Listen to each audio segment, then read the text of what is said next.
Welcome back to the Hickory Motor Speedway for the USAR Pro Cup Cars Tour Throwback 225 after we just saw Cole Butcher grab himself yet another victory across the short track landscape, taking home the Pro Late Model portion of our event.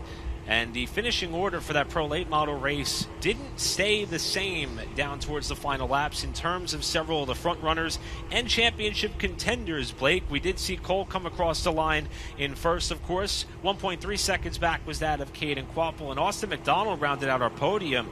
But something that we did not see initially may have a big championship implication when all said and done at the end of the year. Yeah, and talking about that change for the fourth position as TJ DeCare and Katie Hettinger were battling side by side there at the end. It was Katie Hettinger who was able to get that fourth spot. So again, another position that she was able to gain. And she was running back in sixth with just a couple laps to go. And we talk about how close this championship battle is going to be between Highland Motorsports and between that number 81 car, and just how close that they have been, how closely they've competed. Keeping that gap down was a big pass for her.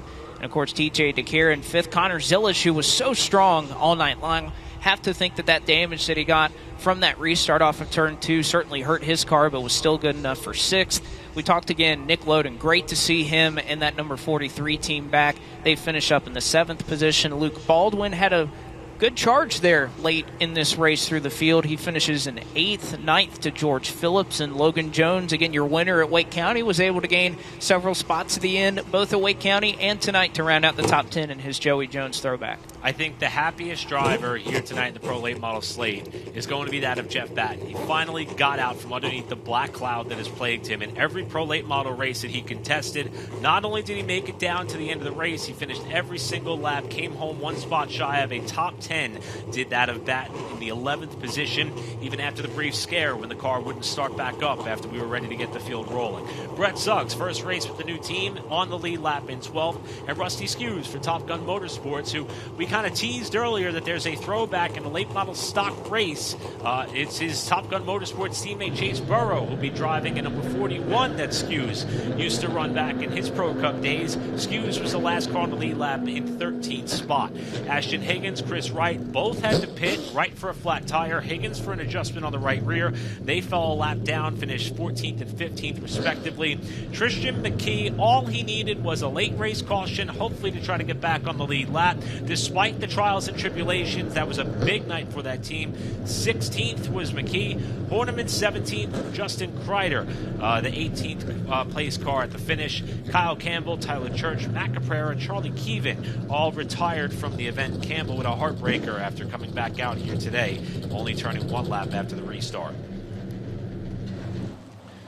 That puts a bow on the Pro Late Model side of things. Late Model stocks now have come out onto the Speedway, and here's the championship picture. Things are starting to tighten up as we get into the meat of the season. Well, they really have, and again, I think when you look at this, it's pretty obvious the consistency that Carson Quapple has had and how much that initial start to the season, winning 3 races in a row, winning some pole awards, and how that's been able to build a gap on some teams that have started to run really well behind him. And Brendan Quinn, you think he's coming off of a win in the Hampton Heat. What's he going to be able to do at Hickory tonight? Connor Hall, who again has also been showing some really strong signs. Chad Bryant Racing as a whole, not just Connor Hall, but Mason Diaz has been showing some real strength here. So how can they try to work themselves up into the mix? Caden Honeycutt, Chad McCumbee rounding out your top 5, which of course Honeycutt hasn't been here for every single race, but running awfully strong. And then Chad McCumbee has just been cool as a cucumber here this season and has just been so smooth and consistent with his race team as well. Before we get closer to the start of our 125 lapper, let's head down trackside to Jacqueline. Right beside me here, we have our second place finisher in the Pro Late Model division, Caden Quapple. Caden, nice work tonight, doing a little bit of muscle work throughout the field. But for you, what more did you need to make it another spot better? I'm not real sure. I think on the restart, our tires just shrunk or right left or grew because it just really got tight on the restart and never came back to me. I think we need a little more turn, but I was a little free before then. I think 28 had a better car than us. Just maybe the last restart a couple to go, we could have had a shot at it, but it feels good to get second after yesterday's practice, and all day yesterday we were thrashing to get the car better. We really didn't think we had that good of a piece, and to come out here and run second from sixth, I think we had a really good car in the race. Caden Quapple. That's going to be your second place finisher in the Pro Late Model division. And I also have right beside me our third place finisher, another Canadian in the field now on the podium, Austin McDonald. Congratulations to you and your King Racing team. What more did you need, though, to make your way up through the field, although you did quite a good job getting around several of the competitors? I just think we pushed a little bit too hard in the middle section of the race. I mean, we had to come from last because of an incident on the initial start of the race, and I just think we burned up our stuff a little bit too early. We definitely have a good car. I got to thank Matt Drake and Fab Specialties, King Racing, King Freight Lines. My spotter did a really good job on those chooses to get me where I needed to be, Jordan Black, and I just think we worked really good as a team this weekend and kind of put it all together, really. Like I said, I wish we had a little bit more. It's only your fourth time here at Hickory Motor Speedway, and you've done good each time, so congratulations to you. Again, that was Austin McDonald, finishing in third place in the Pro Late Model division. Thanks, Jacqueline. Happy to hear from our top three finishers Yes. there as the race wraps up and winds down. Championship contender Caden Quapple in that conversation as well. His spirits appear to be high. And Austin McDonald, that's a dangerous team. When they start to hit their stride and get hot, that's a bit of a momentum roll that I think the rest of the field doesn't necessarily want to see, because that is a driver who can strike and win each and everywhere they go. Certainly so, and you can see here on the front straightaway starting to progress here through our program. Finally time for the late model stocks that have started to work their way onto the grid, and I think you just get a wonderful shot of all the throwback schemes that we're going to see here on USAR Pro Cup Throwback Weekend. And without further ado, let's toss it down trackside to fire the engines and give the command. We've got the best late model stock drivers in the country right here. And beside me, a former USAR photographer, Mike Horn, is going to give the most famous words in motorsports. Drivers, fire up the hot rods.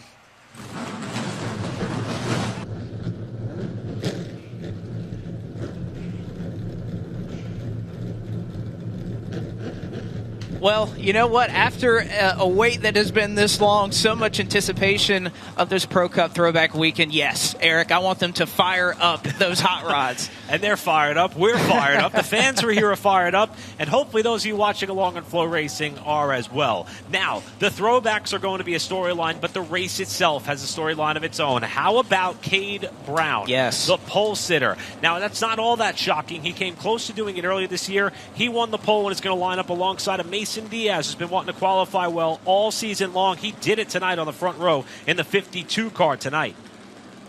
Yes, he did. Starting in third, Carson Quapple, the number 42. Again, in a throwback to Brian Ross, who won the 2002 USAR Hooters Pro Cup Series Rookie of the Year. And following him, again, Bobby McCarty and a team in R&S Race Cars that has been so strong through the summer portion, both in and outside of Karts Tour competition. Another driver who really needed a good qualifying run, the 0-4, Ronnie Bassett Jr. going to roll off inside of row number 3. Outside, Lane Riggs came to the checkered flag first at Caraway, lost the win in post-race inspection. Looking for redemption tonight at Hickory. He'll start 6th. Starting in 7th tonight, not a whole lot of time to rest for Connor Zillish as he dives into his Dogecoin Chevrolet and his Josh Wise throwback. Caden Honeycutt, the Ross Chastain throwback from his 2019 win at Worldwide Technology Raceway at Gateway, will make up the 4th row. Starting inside of row number 5 in the 9th spot, former track champion here at Hickory, throwing it back to Jason Sarvis, 2002 Pro Cup champion Landon Huffman, alongside the Aaron's Dream Machine, Chad McCumbee in the 00 tonight, rounding out the top 10. Starting in 11th tonight, donning a number 4 for Chad Bryant Racing, it is Connor Hall with his throwback to Jay Fogelman, who made 200 career starts in the Hooters Pro Cup Series, 10 career wins, a best finish of 2nd in 1999 for that driver. And, of course, another throwback starting alongside his fellow competitor in the championship standings, Brendan Butterbean Queen, now in the 55S tonight. His throwback nicknamed Black Betty for Woody Howard, who drove in the Pro Cup from 2005 to 2009. Inside of row number 7 will be car number 15, Ryan Millington. Outside, the number 88S of Brandon Pierce, throwing it back to the 2006 car that Shane Huffman drove to much success. He'll be lining up the 88S in the 14th spot. Going from 15th tonight will be Brent Cruz in the number 5 for Wilson Motorsports, fresh off of just celebrating in Edelbrock Victory Lane. Starting alongside the number 16 of Jacob Hefner out of Dallas, North Carolina, running a throwback to Marty Lindley, who, by the way, congratulations on their win at Road America yesterday for Junior Motorsports and Sam Mayer. 17th starting spot. We touched on this during the Pro Late race. Chase Burrow for Top Gun Motorsports. That's the number 41, throwing it back to teammate Rusty Skews. Outside, Logan Clark in his third Cars Tour Late Model Stock start. 15C will roll off an 18th spot. That is most of your starting field. Again, 28 cars rolling here at Hickory Motor Speedway. But before we get going green, we'll toss it down trackside one more time to Jacqueline Drake. Hey guys, I was able to catch up with that number 52 of Mason Diaz. I said, is your team concerned at all about how your car was set up for a nighttime versus now racing in the middle of the day? He said, no, my car was great in practice. I feel extremely confident. He's going to be starting on that outside pole right beside Cade Brown. Thank you very much, Jacqueline. And again, the rest of your field starting in this race: Austin McDaniel, Zach Miracle, Andrew Grady, Deke McCaskill, Bryant Barnhill, DJ Knight, Cameron Bolin, and Riley Gentry. 28 cars set to roll for 125 laps for the USAR Pro Cup Throwback Weekend here at Hickory. Pace car, the USAR pace car, going to dive to the safety of the pit lane in the KRC Power Steering start zone, and a big wiggle for Cade Brown will set us off here at Hickory. Green flag in the air.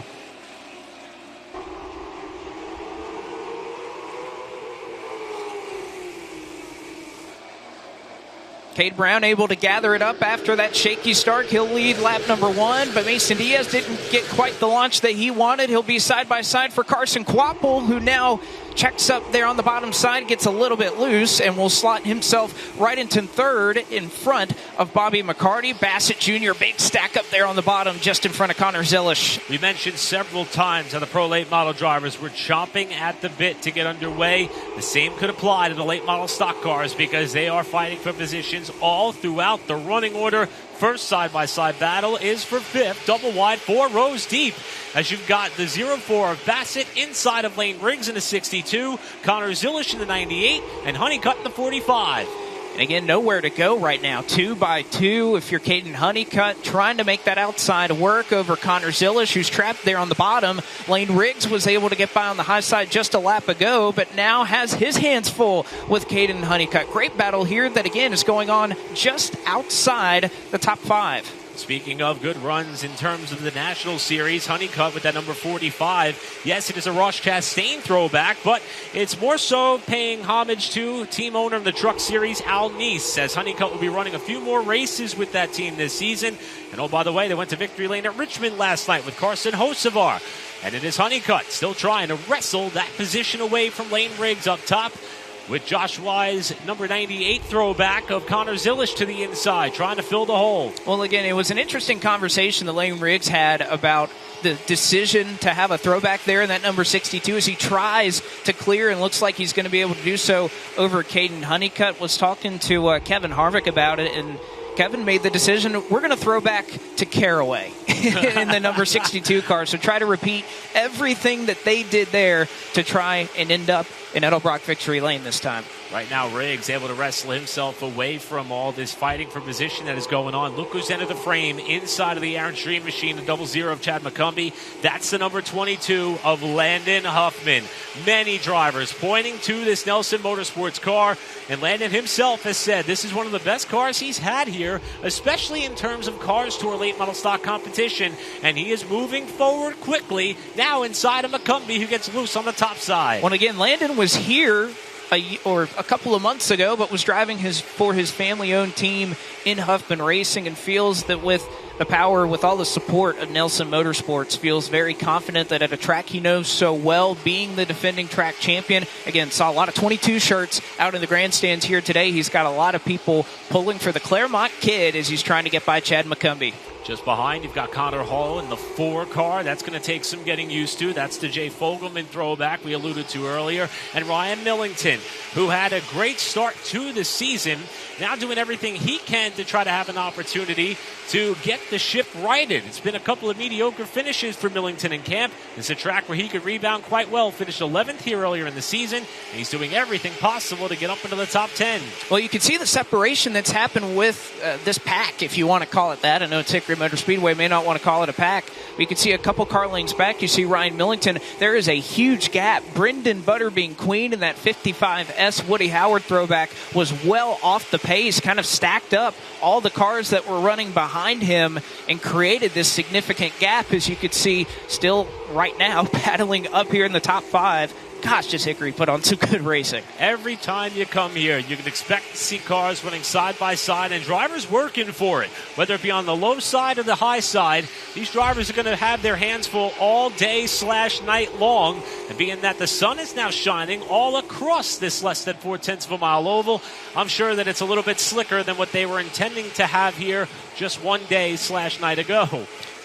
16 laps into this one, and much like it started back in April, it has been Cade Brown who has held serve so far. He led the first 39 laps back in April before an engine issue befell him to a 31st place finish. He is still out front right now of this field, but I tell you what, Mason Diaz second, Carson Quapple third, Bobby McCarty fourth, and how about Ronnie Bassett Jr.? That 04 car ran some twins here at Hickory last week in preparation to get ready for this race. And I tell you what, that 04, when we go to tracks like a Hickory, like a Florence Motor Speedway, we always find and seems as though we're talking about Ronnie Bassett Jr. in that 04 bunch. And it's still early in the going in this race. Usually that car floats its way up towards the front of the running order when drivers are battling with the worst of handling conditions of their race cars. So Bassett may be in prime position here early in this race to have an opportunity to try to get up there and challenge for the race lead.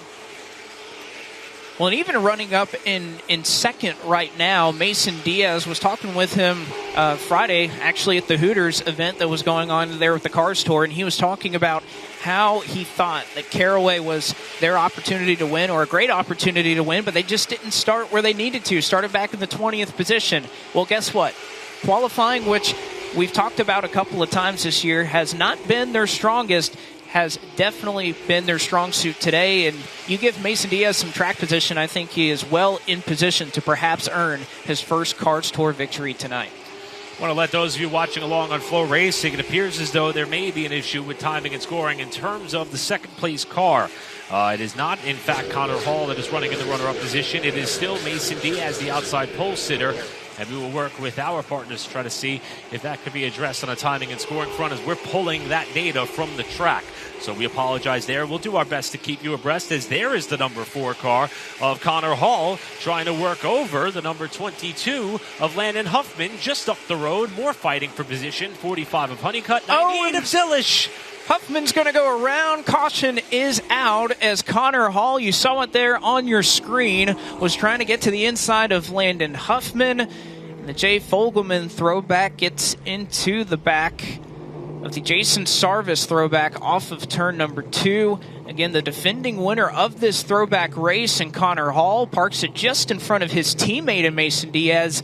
And I can remember a weekly show that happened the night after right here at Hickory Motor Speedway where these two didn't exactly see eye to eye, had a little bit of exchange of words. Can't imagine that relationship is mended after this.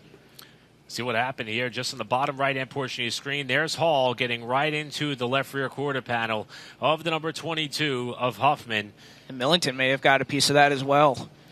And for Connor Hall, I mean, this could have been an opportunity tonight to make up some points, especially with Butterbean Queen struggling early.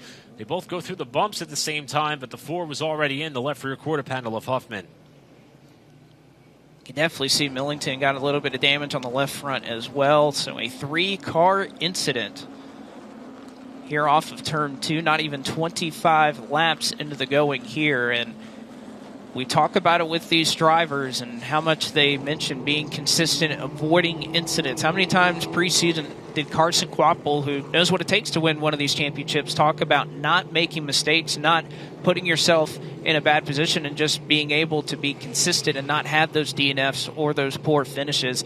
This is the type of stuff that will affect the outcome of the championship. And now the good news for Connor Hall is that he has plenty of time. For Landon Huffman, 102 laps to go, still a lot of time, but we know how difficult it can be to try and make up time, make up positions in the Cards Tour in 2023. You can see Hall is elected to come down the pit lane to the attention of his crew. All the while, Cade Brown continues to lead this field. And we talked about it being a bit of a surprise, even though he did lead laps here earlier this season. And let's talk about the car, if you will. The number 44, paying homage to 5-time Pro Cup Series champion Clay Rogers. He won the USAR Pro Cup title 2004, 2006, 2009, 2010, 2013 as well. Second on the all-time wins list. And he leads series history stats from 97 to 2014, courtesy of our friends at Pro Cup Digest. Leads with most poles, 35 on his career.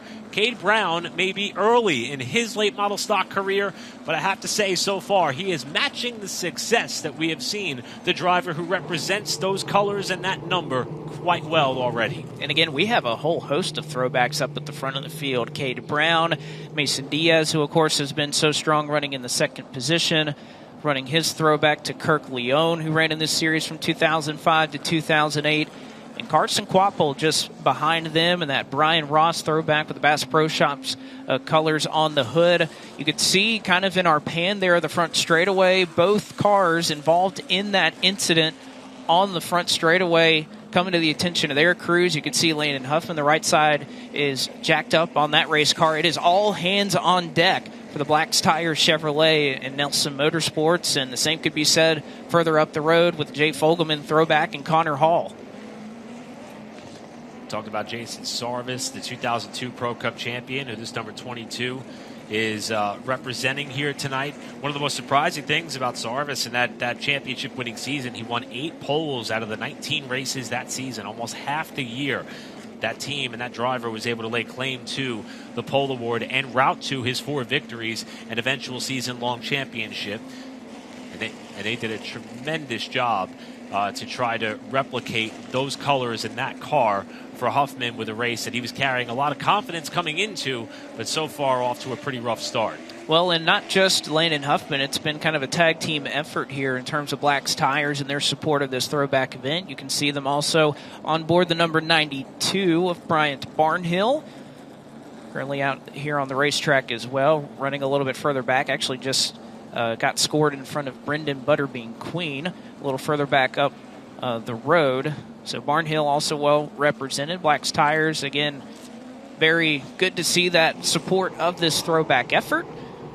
As I think we are just probably about a lap or two away from seeing the choose cone here. And I think from what we saw in that initial start, Eric, I'm not any the wiser on which way these drivers are leaning, inside, outside. We kind of saw both lanes work. Not so much what we saw in the Pro Late models, where I think it was definitely that outside groove being preferred. But we can see that choose line on the front straightaway. Quapple going to go low, McCarty high, and most of the field following suit, although 2 in Zilish and Honeycutt take the inside. Well, as we watch the field double back up here, you do see Mason Diaz in the 52 is running and going to restart outside of that front row. We mentioned earlier there was a bit of an issue, it seemed, with timing and scoring. Let's not forget, even though that car is renumbered, that is a Chad Bryant racing car. The 4 of Connor Hall is as well. Evidently, they swapped the transponders on those 2 cars when they reapplied them.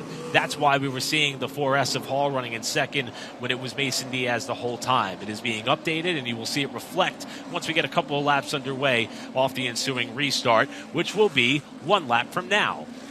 Well, again, it's a long weekend for everybody, isn't it? Just a small oversight right there, as we will get the 1-to-go signal. Connor Hall just now pulling up to the tail end of the field along with Landon Huffman. But Cade Brown so far holding strong, holding serve here at Hickory. 23 laps into this one, still a long ways to go with 102 laps still left on the docket. It'll be Cade Brown and Mason Diaz that will lead us back into the KRC Power Steering restart zone. Perhaps a touch as they launch him once again. And we are back under green here at Hickory as Mason Diaz may try to take his claim of the race lead. They will stay side by side off of turn 2. Cade Brown, though, will clear as Quapple and Diaz go side by side. Brown's going to be able to hold on to the lead. Diaz in at number 52, throwing it back to Kirk Leone, who was a former owner of the Southern National Motorsports Park, which the Diaz family now has the reins to. He's now up into that second spot. The Brian Ross 42 of Carson Quapple runs in third, door to door throughout the rest of the top 10. And much like we saw on that last restart, single file up front, followed by a lot of side-by-side behind him. Ronnie Bassett Jr. looks to get the benefit of his restart as he gets up into fourth, gains one spot out of that mix, and just behind two cars that have really been making their way forward here. Connor Zilish, Caden Honeycutt, trying to stay side-by-side with both Bobby McCarty in the number 6, Lane Riggs in the 62, as we almost saw three wide back there with Austin McDaniel. McDaniel was to the inside of Jacob Hefner in the number 16 tonight. Got him way up the racetrack. He was in the third groove and has been able to settle down since as we continue to keep eyes on this battle for position. Lane Riggs on the top side in the 62 and the 45 of Caden Honeycutt door to door down the front stretch. This for a battle within the top 10. Another update on Connor Hall. They're having a power steering issue. The update that we're hitting from pit road. So great job there by Jacqueline Drake. Added fuel and pulled the tap on that race car. So Connor Hall, you got to imagine Hickory Motor Speedway, not exactly a track you'd want to go around without power steering. That is going to be a long 102 laps for that number 4 car. Here's the number 41 of Chase Burrow. A throwback effort to Rusty Skews alongside of Jacob Hefner, who got back to the bottom. Well, up towards the front of the field, this is pretty much the battle for third on back. Ronnie Bassett Jr. to third, side by side further back. This is still the fight between that of the 16 of Hefner and the 41 of Chase Burrow, with Brent Cruz in a late model stock start in the 5C. Also, one spot shy of a top 10 running position as things stand. And I tell you what, Ronnie Bassett Jr. these last couple of laps has really been sizing up that 42 of Carson Quapple, trying to make him move by. Can Ronnie Bassett Jr. contend for third? Remember, again, back in the Jack Ingram Memorial, 111 laps. That race went entirely green. No caution flags whatsoever to speak of. And Ronnie Bassett Jr. ran second in that race. I think you take a lot out of a race like that, of course, being 14 laps longer here, but I think that just goes to show you that 0-4 bunch have nailed the setup, and the driver knows exactly how you need to balance the issue, I guess you can call it, of track position and, of course, saving your tires. That's been a big topic amongst all of these drivers down in the pit area, how difficult it is here at Hickory. It's an abrasive surface. It's a unique racetrack. You have to be able to save, but it's also the Cars Tour, and track position is so hard to come by. When you have it, you have to take advantage of it, and we'll see if Bassett can do just that. And add in the caveat of the fact this race is not running when we thought it would. Now turns 1 and 2 is starting to get a little bit of shade. Backstretch all the way around to the main straightaway, still in full sunlight right now. So the handling characteristics of these cars and the way in which they were set up to attack this venue and balance that tire wear, it's all pretty much been thrown out the window. Tonight could be a big variable in terms of how things sort out when the checkered flag falls. And Bobby McCarty, who's just behind this group, has, again, we chronicled how strong he has been. Started with a win in the Crossroads Harley-Davidson 200 at South Boston, ran third in the Hampton Heat, so sits second in the Virginia Late Model Stock Triple Crown with Martinsville on the docket. But feels like his entire team as a group, that they are really starting to hit their stride, that they are starting to come together at the right time. And I think Dominion was just a catalyst for that, and interesting to see how this second half of the season is going to go for this number 6 RNS Race Cars bunch and how strong they have been. And you're really starting to see that in the performance and the great mood that Bobby seems to be in a lot of these races now as well. Good time of the year to hit your stride. We have Ace up next for the late model stocks August 11th, and then the rescheduled Old North State Nationals presented by Grand Atlantic Resorts at Tri-County Speedway August 19th. $30,000 to win. I bet McCarty and team want to keep that momentum rolling, because if they can do it for a few more races, it may be quite the payday for that RNS Race Cars number 6.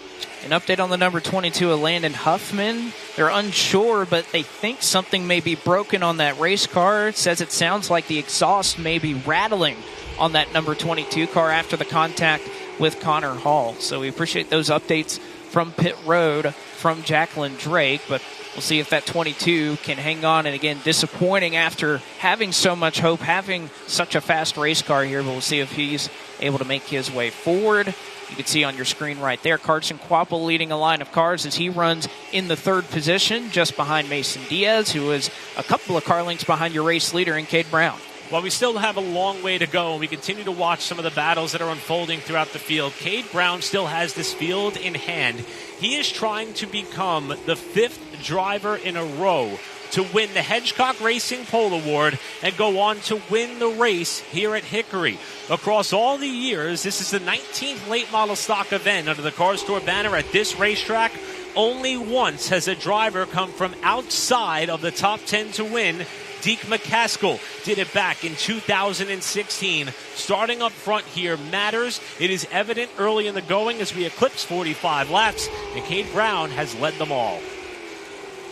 And I got to say, one car that is really perplexing me right now, and not really sure what the issue was, especially after their qualifying effort yesterday, and that is Brandon Pierce. You can kind of see scrolling across on the top side of your screen, running just in front of his good friend and Dylan Wilson. But right now, just not able to figure it out. Running way back in the field, about in that 27th position. That 88 car has really been struggling. There were several dignitaries here as far as this being the USAR Pro Cup throwback. Shane Huffman, who Brandon Pierce's car is designed after, was in attendance, as was that of Bobby Gill, Clay Rogers, Jay Fogelman, Jeff Agnew, and AJ Frank as well, along with so many others who were able to come out here over these last 2 days. A lot of them were able to come back here this afternoon, and maybe one of them could end up in victory lane with the car that was done up in their honor. And you can really see right now, almost all of the throwbacks seem to be lined up in accordion with one another. You have several up at the front of the field, about 4 of the top 6 cars or so. And then at the tail end of the field, you kind of have the opposite end of it as well. Brandon Pierce, Dylan Wilson, and again, lap traffic will become a factor here in the next couple of laps. You can kind of see there on your screen, Cade Brown and Dylan Wilson, kind of brightly, similarly colored cars that are starting to work their way closer to each other. Again, 40 consecutive green flag laps will eventually result in a caution flag. You can see the battling back here in the field. Andrew Grady, that wonderful Bobby Gill throwback that he is running. As soon as this throwback was announced, Eric, Andrew Grady said, I want Bobby Gill. He was the first driver to select it. He wanted that number 5 car, iconic as it is if you watch any of the Hooters Pro Cup throwback. I don't blame him, and I didn't vote because I don't want to be biased by any stretch of the imagination, but if I could, I would go for that number 5 as far as best looking throwback. That thing is beautiful. Grady coming off his first top 10 of the season last time out. Unfortunately, struggling there a little bit on the bottom of the racetrack. On the other end of the spectrum, the 67 of Cameron Boland was just picking up a few spots, and there's Huffman alongside of the 09 of Riley Gentry, and in that mix as well was Brendan Butter being queen. But here's a couple of throwbacks. The 67 of Cameron Boland. We talked about this being a toss back to a car that his grandfather ran back in 1989. They surprised him with the paint scheme unveiling, and boy, nearly brought him to tears. And he got to turn some laps in that car a couple days ago. That's the most fun part, isn't it? That he was able to drive it, and he had not driven a coilover car before, and apparently that was a big wake-up call for Roddy, but was able to really enjoy that, along with crew chief Josh Williams, who was here on Wednesday testing with that team before heading up to Road America for the NASCAR Xfinity Series yesterday. But a really good battle, a little bit of contact between Bryant Barnhill and Cameron Boland off the corner. Man, and Boland is loose there on the bottom. Connor Hall trying to make his way by. It's the battle for 16th spot. Barnhill in a throwback of his own. This is the Hal Goodson's 2002 Ricky Benton Racing number 92 car. That Darlington, South Carolina native won 9 poles in 8 races across his 5-year run. He was a former pole winner here at Hickory. Barnhill and company paying homage to Goodson with that number 92 car here this afternoon. Unfortunately, Boland may lose one more spot. Chad McCumbee fell back after he also pit during the caution when Hall and Huffman got together. So McCumbee came down, made some adjustments, lost the track position, but now your race leader is in lap traffic, and there is a ton of it just up the road. There's a 09 of Riley Gentry that goes up. We're less than 10 laps from the Compiello, so I think if you're Logan Clark, if you're Dylan Wilson, you got to get on it right now because you do not want to go a lap down. Mason Diaz has been doing this for quite some time. Cade Brown up ahead of him, still kind of coming through the ranks in terms of stock car racing. This may be the opportunity in which Diaz wants to pounce as Brown starts to work his way through some of this traffic. They just put Riley Gentry a lap down, who is happy to be in the field here tonight, able to make the show as he did earlier on this season. But right now, the next car out the windshield for that of Cade Brown is the 4 of Dylan Wilson to potentially go a lap down. And again, Wilson, somebody who knows this racetrack goes so well. He has the 22 and a good friend in Landon Huffman right up the road from him. So how aggressive do they get? How much do they try to hold off Cade Brown, who, again, has just not been playing around with this lap traffic, has been going by as quickly as possible. You have to also look back. You do not want to lose the shoes of the front row to Mason Diaz, who's starting to catch the tail end of this field. Wilson in the 4 car, done up as the car that Bill Plemons drove back in the day that adorned the cover of the Hooters Pro Cup video game, something that Dylan loved to play with. They also made a diecast of that car that Dylan had and enjoyed as a youngster. And now we see the Volt battery caution, and Dylan Wilson is going to take that as a bit of a gift as he will remain on the lead lap organically just as the yellow flies with 62 to go. Yeah, Huffman, Dylan Wilson kind of saved by the bell, if you will, as we have just hit the halfway portion of this race. 62. We'll complete 63 laps. So I guess the end of the next lap, we will give away the iRacing Midway Lap Leader Award. But nevertheless, contested racing right there. Cade Brown, Mason Diaz. And also, I feel like this is one of those races, Eric. How many times have we seen this where Carson Kvapil may not be the race leader, hanging around in the top 5? That's usually a sign that 42 car, usually number 8 car, is very, very dangerous. And we talked about the importance of qualifying in this race. Top 3 came to the green in the order in which they're running. Top 5 all started in the top 5 when we took the green flag to start this race. Now, granted, the pay window's not even close to opening yet. You just mentioned we're about a lap away from halfway. So the dramatic swing of handling characteristics of these cars has still yet to happen. So there may be a lot of shifting in the running order still to take place as we are about to enter the second half of this event, with the drivers now having a chance to catch their breath. And by virtue of the math, Blake, this will be the last comp yellows. We go 40 from here. We're within 25. This may be the last chance these teams have. Yeah, so we may be able to race it through to the end, but we will be right back for the second half here of the USAR Pro Cup Throwback Weekend 225, presented by Food Country USA and Long Run Transportation here at Hickory.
Running under the midst of our second Volt battery caution of the evening here at Hickory Motor Speedway for the USAR Pro Cup Throwback 225. Blake McCandless, Eric Brennan along with you here on what is a Sunday afternoon after rain washed out the potential of us to get in this show yesterday. But Eric, I think one of the things that we love about a day race at Hickory Motor Speedway is we get to see these drivers really be put up to the task, up to the challenge, and they have been delivering one heck of a show for these race fans that are sticking out with us this weekend. And from what I recall, we had the last chance race run in these similar conditions, but not many of the front runners were in that condition or in that race to learn anything in case they were ever to be back on the racetrack during this time of day, this time of the hour, with these types of conditions. So it's certainly been a bit of a new element or wrinkle to how this race is going to unfold. The one thing I think we've seen so far is they took the choose the last time by. Cade Brown and Carson Quapple appear committed to take the bottom. They've been doubling up as they would without the choose the last couple restarts. Yes, they have, and Mason Diaz electing to take the top side yet again.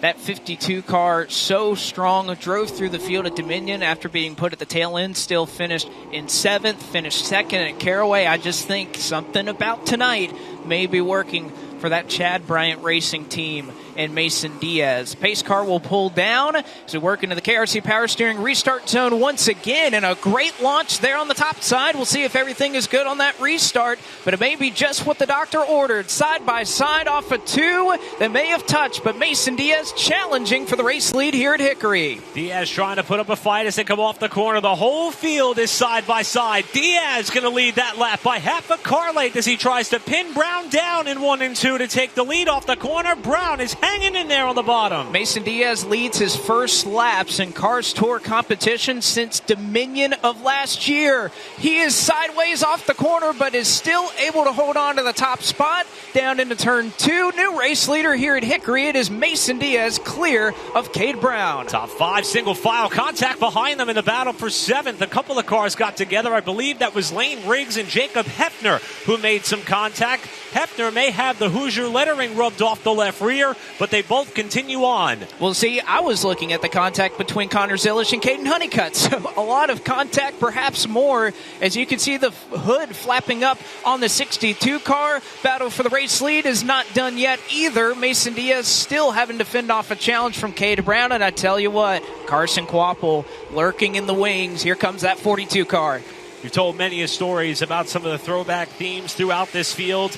As the battles continue, it looks as though Riggs is going to try to hold off Austin McDaniel for a spot. Yeah, one of the hood pins is not on that hood. You can see the left front kind of flapping there in the hood. One of the hood pins has come off. Several of them have come off.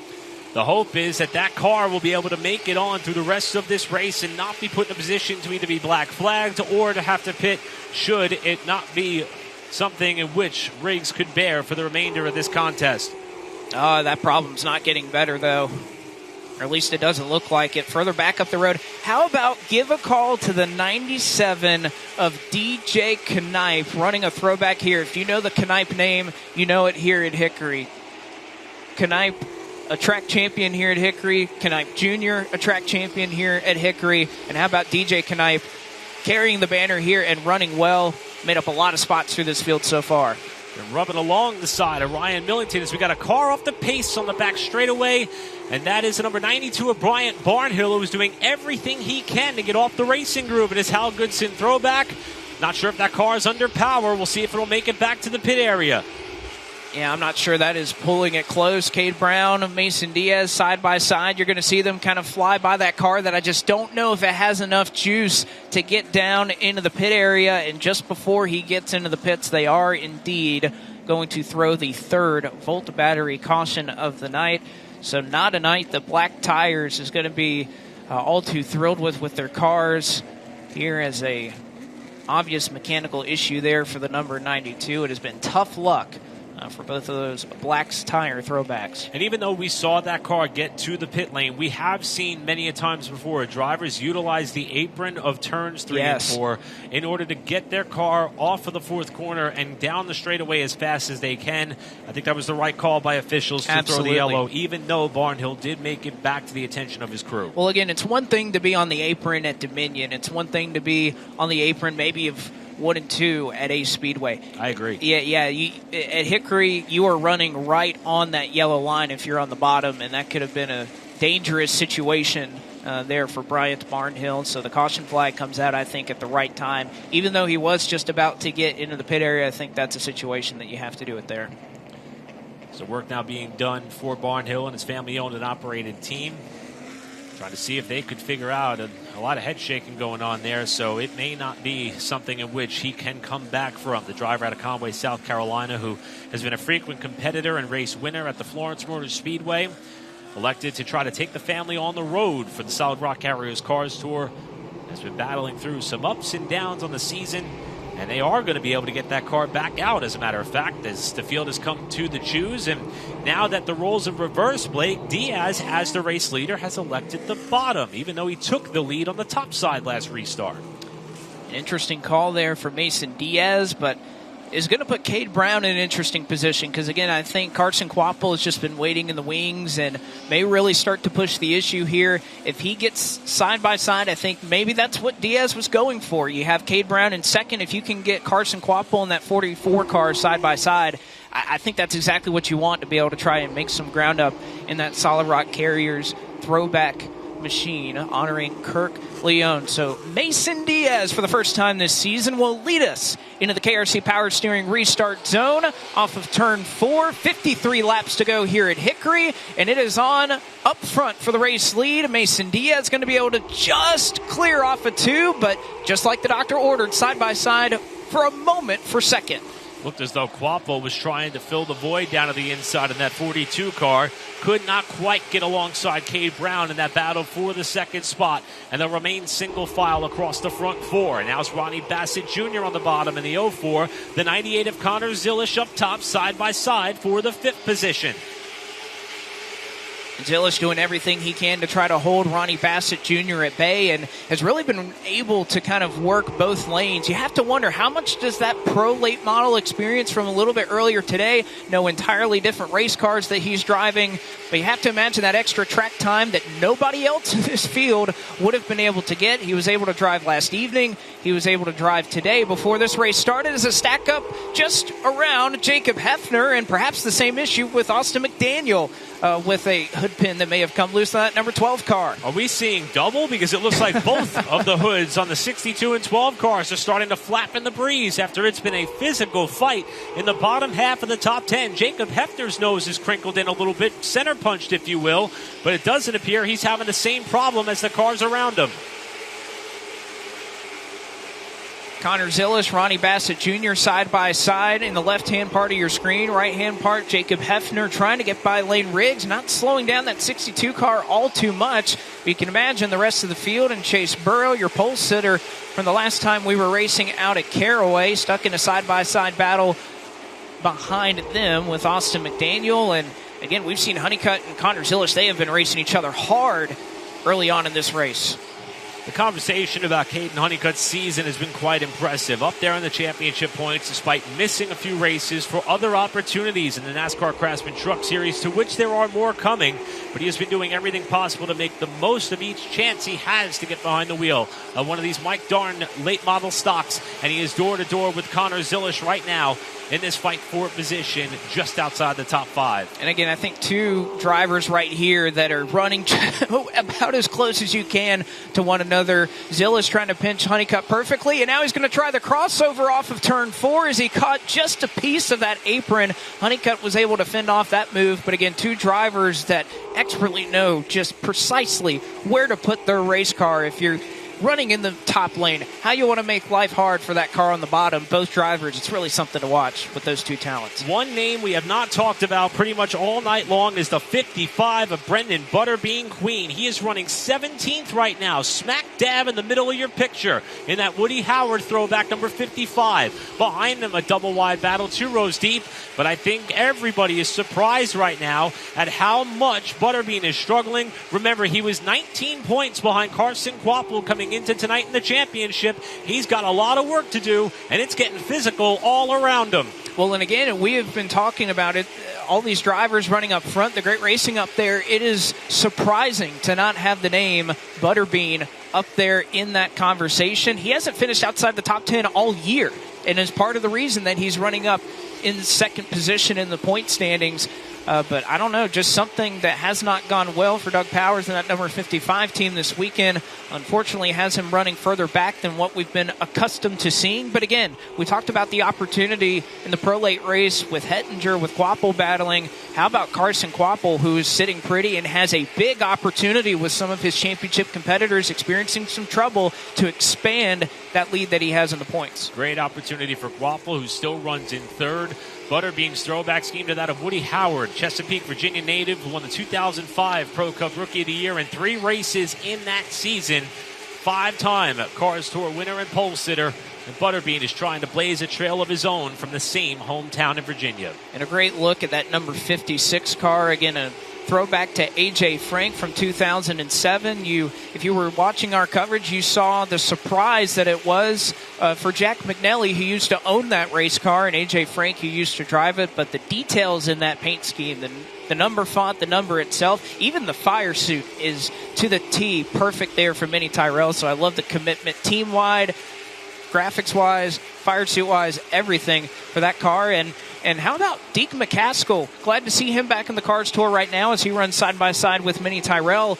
But not accustomed to what we saw back in April, where he had a horrible qualifying effort but drove all the way through the field. And the reason he hasn't been with us in the Cars Tour is simply he has a full-time job as a mechanic, and they've just been so busy with he and Bradley running that operation that they just have not had time to run the late model stocks here these last couple of races. But good to see him back out here. Good to see McCaskill back out here. Here's a battle further up the road for position. The number 97 of Knipe on the inside of the 41 of Chase Burrow. DJ Knipe, as Blake mentioned earlier, having a solid run in this effort. Just behind him, a car that we thought was struggling earlier in the going, the number 88, Shane Huffman lookalike of Brandon Pierce. And one more final note on the A.J. Frank car, Minnie Tyrell, that's under fire on the right hand. Oh, trouble front straightaway. Bryant Barnhill and Dylan Wilson have collected each other. Wilson cannot steer that car as he's at the top end of turn number 1. Believe it may be a flat right front tire for Dylan Wilson. And the caution is out. Oh, man. Big damage there for Bryant Barnhill as a tough day gets even tougher. I believe that was contact that would have happened off of turn number 4, but it has not been a good couple of months here for Dylan Wilson. Remember that issue that he had at Langley, getting the car tore up in an accident that he really could not slow his car down for. And unfortunately, looks like more damage here for Dylan Wilson at a track he has finished quite well at in the past in the Cars Tour. Let's take another look. He's coming off of turn number 4, and there's Wilson underneath what looks like Cameron Bolin. He gets loose, comes up right into the path of the number 92 of Brian Barnhill, who was just on the pit lane after the most recent Volt battery caution, and things went from bad to worse for that of Barnhill as the 4 comes up right into the left front fender. And from that vantage point, it looks like that tire goes down as he's exiting off of 4. It didn't look like he was loose or overcorrected or anything, because obviously he would have kind of darted to the wall in a different way. So it looks like he's on the inside of Bolin, and perhaps just bad timing there at the right front. So Bryant Barnhill knows where that number 92 could go, and it looks like Wilson in that Two Burrows Brewery throwback that, again, I think has a good shot to win that fan vote that we were talking about a little bit earlier. Well, actually, no, Wilson's going to say, I don't need the record. I can drive it back. Wilson is one of the more colorful characters in the pit area, touring 12 driver, and he is someone who we absolutely like to keep our eyes on in terms of how he is performing year over year, and we see him driving that car back to the pit area despite the damage on the right side. Him and Brandon Pierce have that podcast, Big Time Auto Racing. It's fresh off of the cliche and old adage. You'll have that in Big Time Auto Racing. Typically comes out weekly, either before or after Cars Tour events, and I'm certain we're going to get a full breakdown as to what exactly happened there coming off that 4th corner. And usually Dylan is quite honest, maybe a little bit too hard on himself at times, but he is someone who certainly does brighten the spirits of the pit area, and that team and that group is all in each and every week. And as you mentioned, Blake, just really tough to shake the bad luck that just won't go away from that team right now. As far as Brian Barnhill, the other car involved, let's check with Jacqueline Drake and get an update.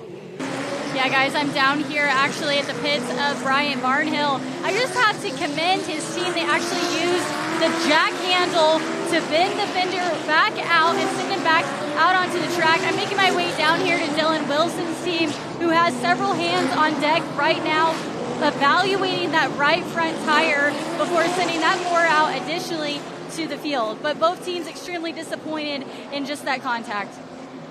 And again, I think it's so tough. We talked with Gene yesterday, who, again, so great to have former Voices of the Pro Cup throwback here with us in Gene Crane. But, one thing he said is that with that series and what made it so successful is that you had many different teams that were the makeup and lifeblood of that series. And I think even here in the Cars Tour, the same can be said, that the family-owned operations like the Wilsons, like what the Barnhills have, they play a pivotal role in this series. So unfortunate that both of those teams befalling some issues today. In the KRC Power Steering restart zone, though, 33 laps to go. Mason Diaz and Cade Brown door-to-door for the race lead in the throwback here at Hickory. These restarts are starting to get a lot more physical as you see the hoods continuing to flap there in the midfield. On the inside, Mason Diaz to the point. Here comes Carson Quapple to potentially challenge Brown for second. Not going to be able to get alongside just yet, but Brown slips up off 2. Brown with a little bit of a wiggle, and again, Carson Quapple, I think you mentioned it perfectly earlier, has been so committed down to that inside line. He's going to be able to clear Bobby McCarty there off of turn number 4 as McCarty and Bassett now. That is for the 4th position as we see it funnel out front. They are still 2 by 2 as the flapping issue for Lane Riggs does not appear to be improving, and Zilish is going to go around. Caden Honeycutt hard into the outside wall. Connor Hall will go down into the pit lane to miss the trouble, but Caden Honeycutt gets the worst end of it as that Ross Chastain throwback goes hard into the outside wall. And unfortunately, a couple of unlucky races for the Mike Darn Racing Machine. And the Bolt Battery caution going to fly for the 4th time here at Hickory. Boy, these are 2 cars that appear to be pretty much nose to tail and tied together all night long. Honeycutt out of the car already and giving a thumbs up there to what looks like Jacob Hefner going by. Not one of the drivers who normally is involved in multiple skirmishes, at least which that he is initially responsible for. Let's go back and see what did take place here as they went off into the corner. Well, I don't know about that. Caden clearly got into the back of the 98 before Hefner got there. Well, and was it Hefner or it may have been Riggs? I think that he may have been giving his displeasure to. But, yeah, I think you could see there unprovoked. There's definitely contact there between Honeycutt and Zilish before anything would happen. And perhaps maybe the late dive or so or reacting to it would be the thinking there for that team. He is not happy. Yeah, he is not happy. It's definitely Hefner. No. Caden wanted it to be known that it was a 16 car that he was frustrated with. But first off, Caden is an incredibly passionate and talented racer. And perhaps once there's an opportunity for Caden to see that replay, there may be a different perspective that is drawn up there. Because going into the corner there, it looked like the initial contact was between both he and the 98. And at that point, with everyone barreling down on you this late in the going, it's on. It's hard for anyone to let off there. Just very unfortunate for he and that team. Absolutely. I was wondering, he's holding that water bottle. I don't know if he'll be holding it if they come another lap around. We told the story earlier tonight, but this being a paint scheme in which Ross Chastain and East Motorsports went to victory lane back then in what was known as Gateway, now known as Worldwide Technology Raceway, the NASCAR Craftsman Truck Series in 2019. Caden has had a couple of opportunities to wheel Nice equipment in the Craftsman Truck Series, with more to come. Caden has proven his abilities and talents on all different types of surfaces. Had a thrilling run on the Bristol Dirt for Corey Roper Racing, and here's another look at it.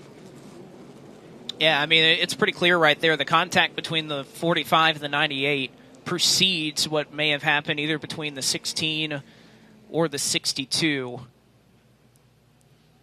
I mean, at the very least, and nothing that Lane Riggs could have done right there either.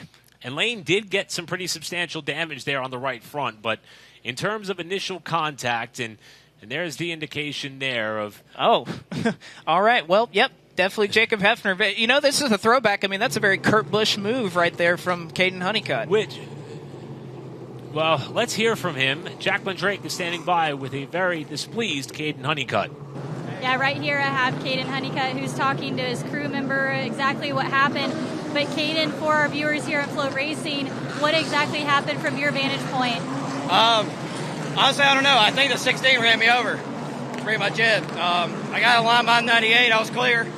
and I guess he just didn't lift and it ran right over. So it sucks, but thankfully you don't need a front clip or probably rear clip, so just all body and cosmetics. So we'll get fixed up and we'll go on Ace next week. Caden Honeycutt retiring for the evening. Also was down here for the 98 of Connor Zillage, who had just minor fender damage to his car and is now rejoined the field. And again, I think being in a precarious position, things could have gone a lot worse there for Connor Zillage. And they could see there Honeycutt even with a stare out at that number 16 car as it paces on by. But I think just one of those racing incidents, Eric, if you're in a situation like this, you're never going to be happy with what happens. And Honeycutt certainly upset, but you can understand why with what all these teams and drivers do, how much effort they put in. And it is hard for us to tell exactly what happened. From the vantage point that we had, it did look like there was a little bit of separation or breathing room. And to be quite frank, after what happened in the Cup Series race last week, a couple weeks ago at Pocono with Austin Dillon and Tyler Reddick, I was having a conversation with a family member that race car drivers typically don't have time to review the incident before they get the chance to relieve their feelings on the subject matter at hand. And oftentimes, if you're the one who was done up pretty badly or end up with a damaged race car, your vantage point is going to be that you felt as if someone else made that happen. So for Caden and company, a heartbreaking situation there for their race to come undone here with 53 laps to go on the running order. And happy to hear from Caden that they're not going to have to put a clip on the front and back of that car because there is a lot of body damage done to that number 45. And certainly so. And again, the track crew doing a great job as they have all day. Again, a lot of work went into this racetrack with all the rain delays, the weather that we've had to wait on, and being able to extract that race car and make sure that Caden is okay after he climbed out of his race car. So we will reset things here. 31 laps to go here at Hickory tonight. It has been Mason Diaz and Cade Brown, the lone two cars that have led us thus far, with Diaz currently holding control of the race lead, Brown in second. Quapple, McCarty, and Ronnie Bassett Jr. have largely made up the top five. We'll see a shakeup from sixth on back after Zillage and Honeycutt, who were running in the sixth and seventh position, will be put behind after that latest incident between those two drivers. But, we've seen some comers and goers further back in the field, Eric, but up front, it has been pretty clear. The fastest cars have been up front. They've been saving their stuff. They've had good track position, haven't necessarily had to battle and have many of the dents and scratches that we've seen further on back in the field. But I think with that, they're going to showcase themselves here as they come to the choose line. And the one thing that we've noticed is they hit the choose point here, and Mason Diaz elects the bottom again. Brown to the top. Quapple inside behind row 3. McCarty outside, just as they would if there was no choose option available. But the one thing that we need to start to point to is these restarts have gotten a lot more physical with 31 laps to go. And I think that's going to be a trend that continues here. We may see the outside lane try to pin the bottom down more so if we start to have more of these occasions getting into the KRC Power Steering restart zone.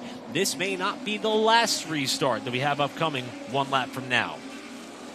That is a great point to be made, Eric. You can see turns 1 and 2 down into the shade. It is getting good here at Hickory. Remember the great racing that we saw a year ago in the throwback race between Connor Hall and William Swalich, as well as Carson Quapple and Connor Hall here in April, set up for another thrilling finish here at the USAR Pro Cup Throwback Weekend here at Hickory. Into the KRC Power Steering restart zone when we are back underway. An equal launch from the front row between Mason Diaz in the 52 and Cade Brown in the 44 side by side. Carson Quapple may look to make it 3 wide, but thought better of it getting down into turn number 3. That may have been a championship move right there by Quapple inside of row 2. How about Cade Brown by half a car length, having a lead that time as they go into 1, and they're starting to rub and nudge even more off the corner. No room given between these top two. Bobby McCarty also trying to make a move on Carson Quapple for third. To the stripe, give it to Mason Diaz as they may trade a little more paint amongst their throwback schemes up front. Cade Brown, hard charge here on the top side, might have Diaz clear off of the corner. Diaz trying to keep the fender inside out of 4. He's got a good run here. Brown leads that lap. Contact is not going to be over yet amongst the front two. Quapple waiting in the wings in the 42, behind in third. Still door to door as they head to 3. These two not letting up once again. They continue side by side. 27 laps to go. Diaz a slide off the corner. It'll let Cade Brown lead another lap. And now with Diaz kind of scraping that left front on the apron, can Brown get the run? Not yet. More contact made into turn 3. They continue that contact through turn 4. Can Carson Quapple take advantage of this? The crowd that has come back to Hickory on this Sunday afternoon is certainly getting their money's worth, and they are on their feet off of turn number 2. Here comes Quapple trying to close in and make it a 3-car race for the lead as Diaz runs him up high. 2 cars battling for their first Cars Tour win, and in third, looking for his 8th in Carson Quapple. They are still side by side as they have been since the drop of the green flag. More contact made on the back straightaway between Diaz and Cade Brown. There are going to be a lot of donuts on the side of these cars when they finally separate. I don't know when that's going to be. How much more contact can these two endure? Now it's Diaz with a half-car length advantage. Slides up in front of Brown, who returns the favor in 3, but Diaz stands still like a roadblock and holds the top spot at the line. Oh, he is sideways. Is Cade Brown going to use the bumper once again as they get down into 1 and 2? Yes, he is. Diaz goes up the racetrack. More contact made, and we will continue this battle here at Hickory. Cade Brown on the bottom. Mason Diaz slides up the racetrack, and Carson Quapple still waiting in the wings, hoping that they sort it out. And back to the bottom comes Diaz there with a crossover move as they touch again off of turn 2.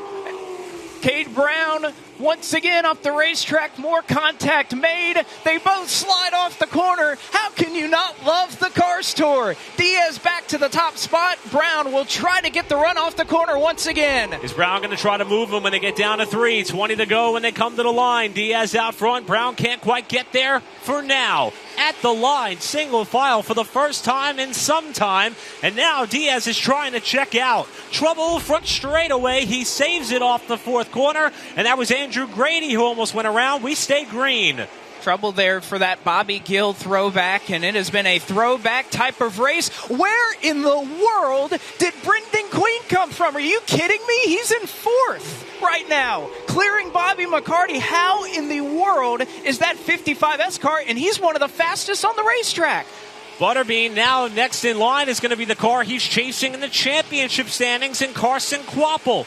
Butterbean up into the top 5, and the word from Jacqueline Drake trackside, this was the plan all along. They were riding early and charging late. Here comes Butterbean. Don't tell me you can't pass in the Cars Tour here as Queen has driven through the field in about 20 laps. He's now to the inside of the points leader in Carson Quapple. Could this be an homage to what we might see as we go through the season? Contact made between these two. Remember what happened at Dominion between these two, as Queen trying to clear for 3rd. Ironically, McCarty watching it all out the windshield, just like Dominion. If these two get together, he can get a 2 for 1. It may not be for the lead, but it could be for a podium spot. 15 to go. The contact ensues. Well, again, Quapple has said he always feels as though he's raced Queen cleanly. He may not know he has the car to hold him off right now, but he can make his job so difficult to try and go chase down those front 2. As now Brendan Queen clear of Carson Quapple. Perhaps a little more contact off the corner as Queen slides off of turn 4. Quapple knows what's at stake in terms of losing ground in the championship. He almost clips the wall out of 2, and that will allow Butterbean to drive further forward. Brendan Butterbean Queen started 12th, trying to become only the 2nd driver to win at Hickory after starting outside of the top 10. He might need a caution to catch the front 2 because Mason Diaz is driving away. Yeah, and that is the case. 13 laps. We know Queen is fast, but is it enough time? You can see the gap between your front 3. As we see the lap times click off, Brendan Queen 2/10 faster than Cade Brown, who was just up the road. So now that he has clear racetrack, does he have enough time to try and chase down Brown for 2nd, or can he get a Volt battery caution that he would desperately need? Just ahead of this battle, the points leader in Carson Quapple. We touched on many of the throwback stories in this field. Brian Ross drove these colors in 2002, picked up Rookie of the Year honors, the Northern Division title. The car was owned by Darren Ottle, who has been a longtime supporter of Junior Motorsports, their late model program, and more. It's not only a tribute to Ross, but Darren as well. Quapple running in 4th. Quapple in fourth. Bobby McCarty rounds out your top 5 as he and Ronnie Bassett Jr. have done a number of battling here, as well as Jacob Hefner. Again, how many times have we seen Hefner kind of make these late charges through the field, running back in about 15th or 20th earlier, and we find him up in the top 7 now, trying to chase down your front 3. But how about the day that this could be for Mason Diaz? He has 8 laps left to do it. Can he hang on and finally reach Edelbrock victory lane for the first time? And while we continue to watch the fighting throughout the front runners, to touch on Mason Diaz, the Manassas, Virginia driver who made the switch to Chad Bryant Racing. That relationship really flourished in the South Carolina 400, where he drove from the back to the front twice. Unfortunately, was taken out in a late race incident, but the expectations were set very high coming into 2023. Unfortunately, though, the results just haven't been there. When he qualified on the front row with this car that means so much to he, his family, and the racetrack they call home, it certainly appeared to be that everything was in place for the stars to align, and he is 5 laps away from being able to make it all happen. He'll have a little bit of lap traffic up the road. He may be helped by the fact that Brendan Queen and Cade Brown may start duking it out for the second position. You have to wonder how much is left of Cade Brown's tires, how much is left of his race car after the battle that he had with Mason Diaz. But now just 4 laps to go. Can Queen make up another spot in this championship, trying to chase down and make up as many points as possible on Carson Quapple here late in the going? For Cade Brown, an opportunity to get to the end of this race after leading several laps here earlier in the season and retiring with an engine failure. The battle between he and Mason Diaz is one of the best we've seen all year long, and once Diaz got the lead and planted his car in the middle of the racetrack, it seemed as though that was all he needed in order to garner the momentum required to drive off and away. The battle for second coming down to the wire. 2 to go here at Hickory. The right-hand side of your screen, you'll see Cade Brown and Brendan Butterbean Queen try to sort things out for second, but off of turn number 4, he'll receive the white flag. This time, 1 more lap to go for Mason Diaz, his 40th career start in the Cars Tour, and he has not reached Edelbrock victory lane, but through turns 3 and 4 for the final time, he's finally going to be able to do it. Mason Diaz is a Cars Tour winner. He takes the USAR Pro Cup Throwback 225 at Hickory. It may have taken he and the Chad Bryant team as we had a crash on the final lap. A car to the turn 4 wall hard. That is Austin McDaniel, who has nose planted his number 12 car into the outside retaining wall in the front stretch. Race winner Diaz will drive away. McDaniel will try to do the same. Heavy damage to the front end of his 12 car. And he will be dragging the bodywork all the way back to the pit area after a hard crash on the final lap, after the rest of the leaders were well past the checkered flag. And here's what happened to McDaniel. That's some contact further back in the field. Lane Riggs fell back quite significantly. That was Chase Burrow, the other car involved. So some heavy damage here late in the going, but the focus right now is on that Solid Rock Carriers machine. The second win for Chad Bryant Racing, and Mason Diaz is going to soak it all in by waving the checkered flag out the window, and he is going to salute the fans here at Hickory Motor Speedway. Again, a long time coming for Mason Diaz. Talked with him at Southern National at the Thanksgiving Classic last year, and he and his father, Michael, and how much they were looking forward to this opportunity, especially, again, that was a race you called right after the South Carolina 400, and really felt as if that was a sign of things to come. He told me on Friday he felt like he had a car that could win the race today, and he proved it. And the context of this throwback, the casual Cars Tour fan may have needed an explanation as to why this car. Kirk Leone was someone who made 54 starts in the Pro Cup Series. He earned 2 poles, and his best career finish was 6th twice, both at Southern National Motorsports Park. Kirk Leone was the former owner of that racetrack, which now Mason Diaz, Michael Diaz, and the whole family have the keys to, and they do a tremendous job there. And Mason is going to be able to take these colors, that car number, and this team to victory lane for the first time. How special to be able to climb out, especially for somebody that has been involved for the series as long as Mason Diaz had. And again, that remarkable battle. I mean, that is some of the best racing that we have seen, and we've seen some wild racing this year, but that battle, tick for tack, toe for toe, between Mason Diaz and Cade Brown, that is short track racing. That is the legacy that the Hooters Pro Cup is built on, and I hope what the Cars Tour will continue to be built on in the future. Tremendous job by Mason, that team, that battle. And now we get to hear from him for the first time in the late model stocks for the Cars Tour. Mason Diaz in victory lane. Let's go trackside to Jacqueline Drake. And out of the car, your throwback 225 late model stock winner, Mason Diaz.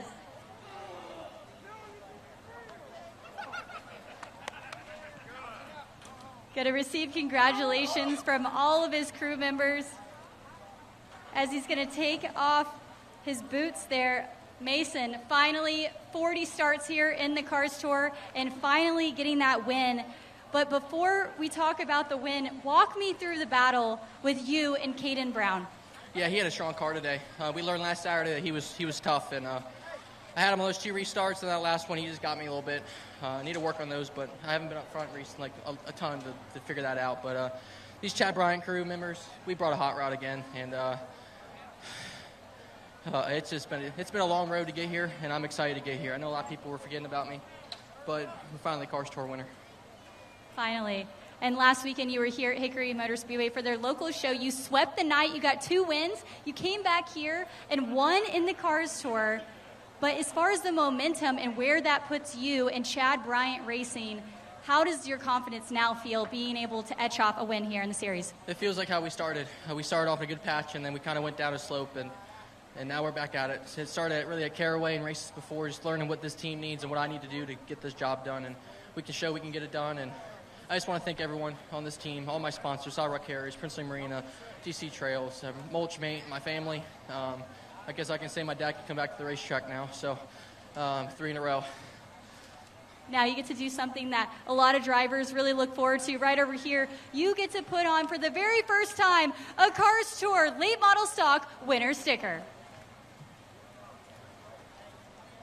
That he does, and he will soak in and relish this moment for sure. As Mason Diaz, a winner, and not only for the first time, it's big to get your first Cars Tour win, but to do it on this particular weekend at a racetrack that he has been so strong at in the past. Ran second here in the Cars Tour previously, was his best finish, and to finally cap it off here at Hickory, I think says a lot about Mason Diaz and the trajectory of this Chad Bryant Racing team. And if you look at the landscape of Mason's season, he touched on some of the bad luck and misfortune they've been having, as he's going to take an opportunity to continue to celebrate this with all involved. But just looking at what the last few races have been for this team, if you go back 2 races ago at Dominion, he picked up 14 spots in the running order in what's a very tough field, not an abrasive racetrack, not a lot of detriments or variables to induce passing, as it looks as though he's getting a taste of his own medicine.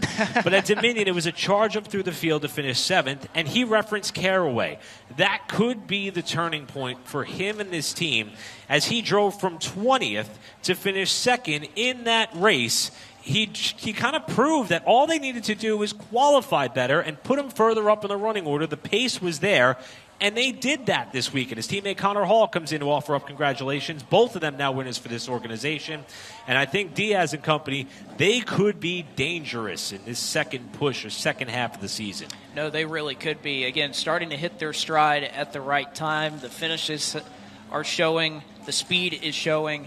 And I think Mason Diaz well set up here for this second half push in this season. But how about Cade Brown? You know, we talk about so many of these regulars that are a part of the tour, these big teams that run at all these racetracks. There's a lot of experience there. And, of course, Cade Brown, one of the weekly competitors here at Hickory Motor Speedway, brought it to the Cars Tour's best, held on for second, and had an incredible run of his own tonight. And, you know, I think we'll have probably a nice little chat with Mason Diaz afterwards in a good fashion. Shake hands. I'm sure that's in due course. But to hear more from Cade Brown, let's check in with Jacqueline Drake trackside. getting a sip of water. Cade Brown, you certainly made the moves and finished up on the podium tonight, but not without a battle with Mason Diaz, who took home the win. What more did you need in those final laps in order to make it one spot better? Man, I'm a little bit worried. I used a little bit too much tire there. I tried to just tried to make everyone run like the pace I was running the whole race, and I think I just pushed a little too hard, burned the rears up. That last restart, that was the hardest 40, 50, however many laps. That was the hardest bunch of laps I've had to run. But Mason ran us hard, and it was just kind of got the rear tires a little too upset and didn't have enough at the end. But I just want to thank Velocita, Premier Tank Lines, Carolina Drive Line, Race City Steel, Damon Lusk, just everyone here at Matt Pierce Racing. Get this thing so good each week. We're getting better every week. So just can't thank everyone enough. Cade Brown, he's going to bring home in second place tonight in the Cars Tour. And right beside me here, we have our third place finisher, Brennan Butterbean Queen. Also, you got some Pedialyte right here. You doing all right? I've just been battling a cold this weekend, so it's one of those days I felt horrible all weekend, so had to grind it out. Good points night for us at historically probably as our lead podium organization, one of our worst tracks. So to get out of here with a third and gain a point is really huge going into some tracks we think we're going to be better at. So only my second time here. I'm super happy with it. I wish a caution would have came out. Maybe we'd have had a shot there, but we come from so deep in the field there, saving tires and making a run at it. But this whole bestrepair.net, number 55, Black Betty, Woody Howard throwback. I wish I could have got him in victory lane, but we were close and they knew we were coming there. But I just can't thank Dougie and the whole 55 team this weekend for all the help and work and sitting through the rain, and obviously Lee Pulliam and the whole organization, LeadCars.com, Mincy's Graphics for hooking us up for the throwback race, and the good Lord above. Yeah, you speak about how you didn't feel good and how this is one of Lee's worst tracks, but you were making some big money moves. The fans were up on their feet cheering for you, so congratulations. Third place tonight to Brennan Butterbean Queen. Thank you, Jacqueline, and again, appreciate the time from both Cade and Brendan to catch up with us on their runs here tonight. And Eric, I think Brendan makes a really good point, how being able to make up ground in this championship, it's not going to likely come in these big chunks when you're chasing down an organization like Junior Motorsports and a driver like Carson Quapple. You're going to have to take these small wins and hope that at the end of the season, those couple of points here and there is going to be enough at the end of it. And it's ironic how the same thing is happening on the Pro Late Model side, where just a 2 or 3 spot swing between first and second in the points is slowly and marginally starting to crank down the championship picture as we hit the second half of both series in what's going to be a crucial push for the remainder of the late model stock and Pro Late Model season. So a lot to look forward to from the championship picture. Each race in their own right has been a thriller, but I think when we get down to Caraway on November 4th to decide our champions, I think we're going to look at the whole championship battle in the same fashion that we do every race that we have with the Cars Tour. Certainly so, and you can see the fans that, again, if you can hear us in the grandstands, thank you so much for sticking it out with us. So much was going on between the weather and being delayed, but we had a great crowd today. We saw an incredible race, so thank you for sticking it out with us. Of course, those of you who are tuning in on Flow Racing, we want to echo those same sentiments to you as well. For everybody for sticking it out here at the Cars Tour, the competitors, the teams, for all of these race fans, our entire broadcast crew, we are so thankful to all of you. But for Jacqueline Drake, for Eric Brennan, I'm Blake McCandless saying so long from Newton, North Carolina. We bid you farewell and congratulations to the winners of the USAR Pro Cup Throwback Weekend in Colt Butcher and Mason Diaz.